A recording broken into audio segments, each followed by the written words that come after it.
The college football playoffs are set. SMU is in, Alabama is out. We've got a bunch of dynamic matchups ahead of us, but really, you know what we're going to talk about. We're talking about the controversy. We're talking about the exclusion. We're talking about the SEC getting robbed. America's pride and joy, the Alabama Crimson Tide, sitting at 9-3, were left out of the playoffs in favor of an 11-2 SMU team. And as you would expect, the SEC fans and the Alabama fans are very upset. Unfortunately, you will find no sympathy and no pity from us.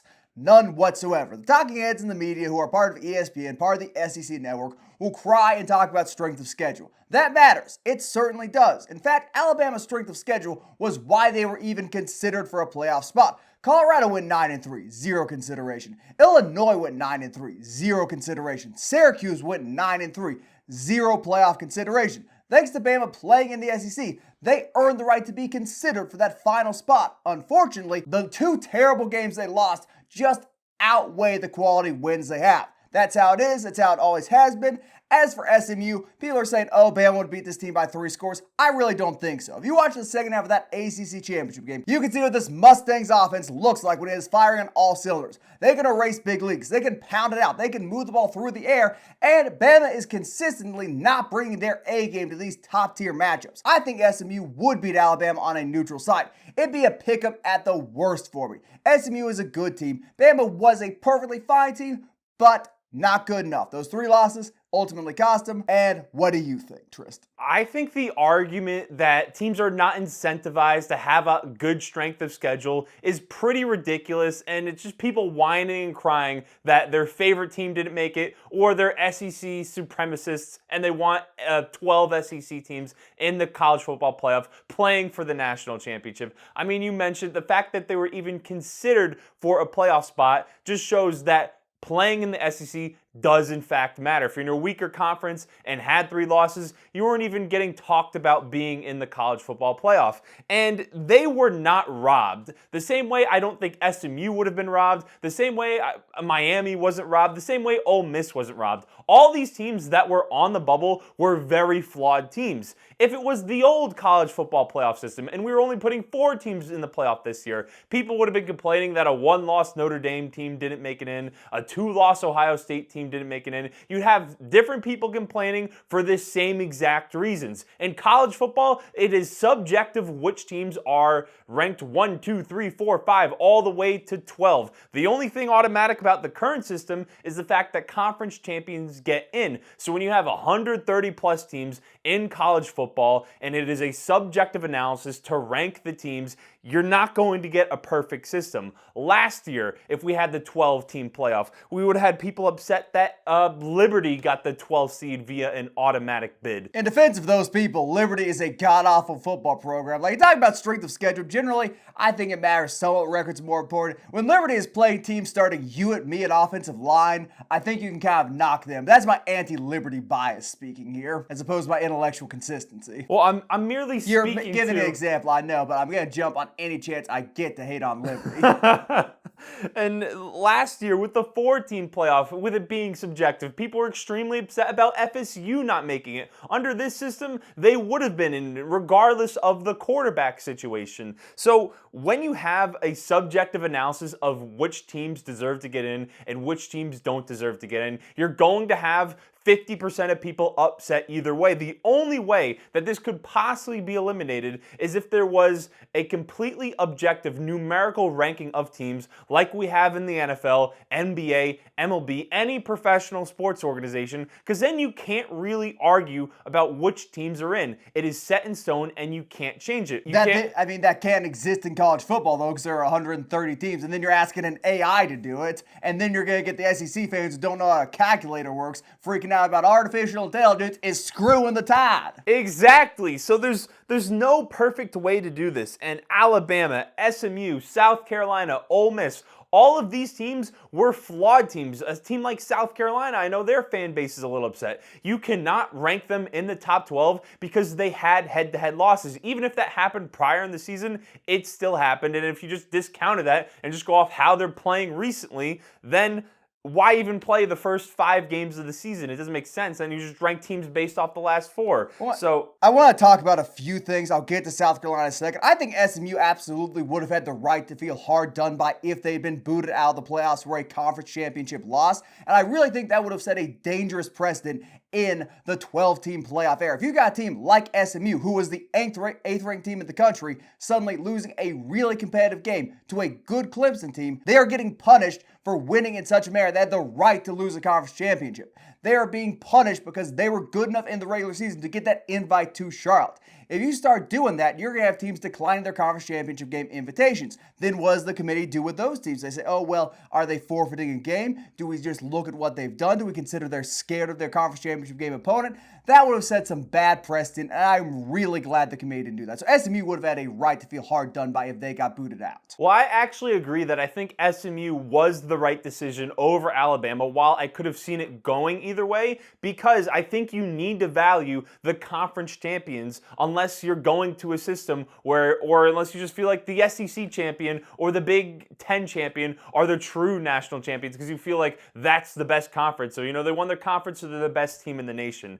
You see it in the NFL. Sometimes you have a team like whoever wins the NFC South this year, probably not getting more than 10 wins. They're going to the playoffs over teams in the wild card who have better records. So when you expand the number of playoff teams and you have these automatic bids, there is going to be a little bit of inequity. And with this subjective ranking system, it is colliding, causing a lot of different people to be upset. I mean, you can't really compare it to the NFL because you add a game on the end of the season, which they weren't scheduled to play against a team they may or may not have seen in the regular season already. I think it's kind of hard to compare it to any other level of sports. College football is so unique. It's why I love it so much. Jumping over to the South Carolina comments you said, if there was one bubble team who I would have put in over SMU, it would be South Carolina. And that's because they had been playing so much better the previous 2 months of the season than everybody else. Won their last 6 games, lost the game early in the year to LSU on a block in the back, which was attributed to a bad bit of officiating from the SEC replay booth. The SEC replay booth admitted, hey, we got this call wrong, South Carolina should have won, still counts as a loss on the record. They were clearly better with Norris Sellers, a young quarterback who really got into form, should be invited to New York for that Heisman ceremony.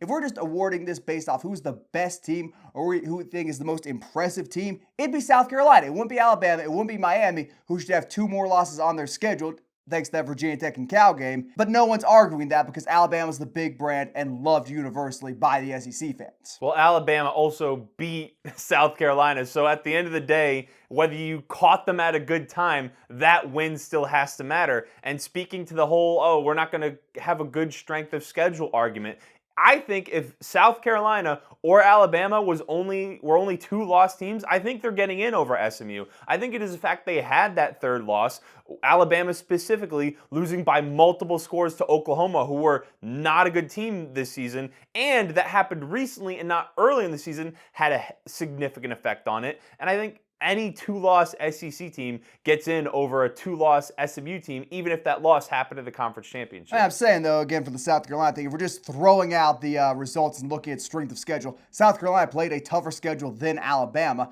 picked up losses to better teams than Alabama, and have a wide range of impressive victories. So from that perspective, I'm arguing for South Carolina because they're a more enjoyable team to watch for me than any of these other teams in the playoffs. But that's it on a tangent. Miami really had no shot. You look at their 2 losses, who they were to, and the way they beat California and Virginia Tech, they were never getting in. Ole Miss, they just never quite felt like a playoff team. They kept bumbling games away to Florida and to Kentucky. Losing to Florida in the final week of the season really was the nail in their coffin. If they didn't lose that game, they'd be in the playoffs. I am sure the committee would have put a 2-loss Ole Miss team in over a 2-loss SMU team. They can only blame themselves for being excluded. So we completely agree on that. And there's people, I've seen it floated out there, the Big Ten has 4 teams in, the SEC only has 3 teams in, the SEC feels like they've been carrying the sport. I think that's just a silly argument because you had teams that just didn't take care of business in games they should have won. Alabama loses to Vanderbilt, loses to Oklahoma. They win either of those games, then you have 4 SEC teams in. Same thing goes for Ole Miss. They're in, or South Carolina if they don't have some late game losses early in the season when they weren't playing as well. So I think these teams that are on the bubble only have themselves to blame, much like a Miami team who was on the bubble, and the SMU who was on the bubble but got in. I mean, you can't really take these people seriously when the reigning national champion is from the Big Ten. The only undefeated team in the country is from the Big Ten. You can argue about the weakness of the conference. I guarantee you the top of the Big Ten is just as good, if not better, than the top of the SEC is right now. I'd take Oregon over Texas.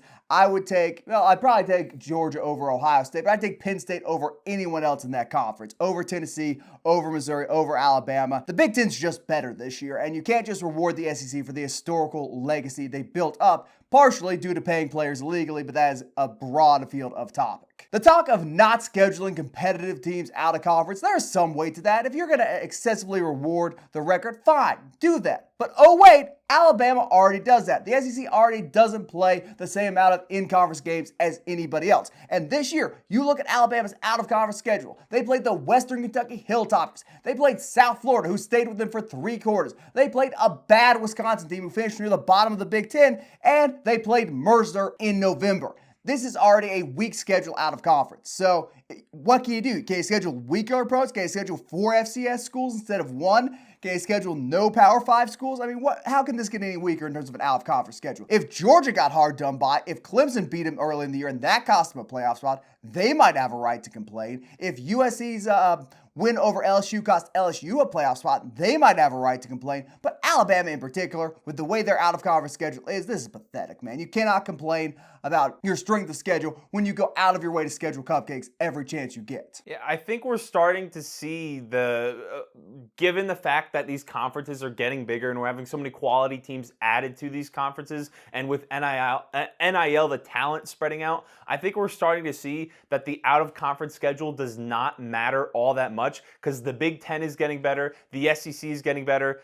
Then you have a conference like the ACC, which is not great to say. I'd argue the SEC is getting worse, actually. Like, normally you'd have the top-tier, most dominant team in the country be from the SEC. Past 2 years, that just hasn't been the case. Point being, there's a lot of teams that are going to beat themselves. It's becoming more, I'm not directly comparing it to the NFL, but to just draw a similar comparison where it matters much more how you play against your division, in this case, your conference, and the results you get there versus how you play against out-of-conference opponents. Indeed, it does. At the end of the day, if you win your conference, you're going to the playoffs. Alabama could have easily settled all this by winning one more game, going to the conference championship, and handling business. They didn't. They've got no one to blame for themselves. And I'll end this by saying, look, I also don't think the real diehard Alabama fans who have watched their team come up from the dirt and then become champions under Saban are really that upset about this. They know this Alabama team is not on the same level as those teams past.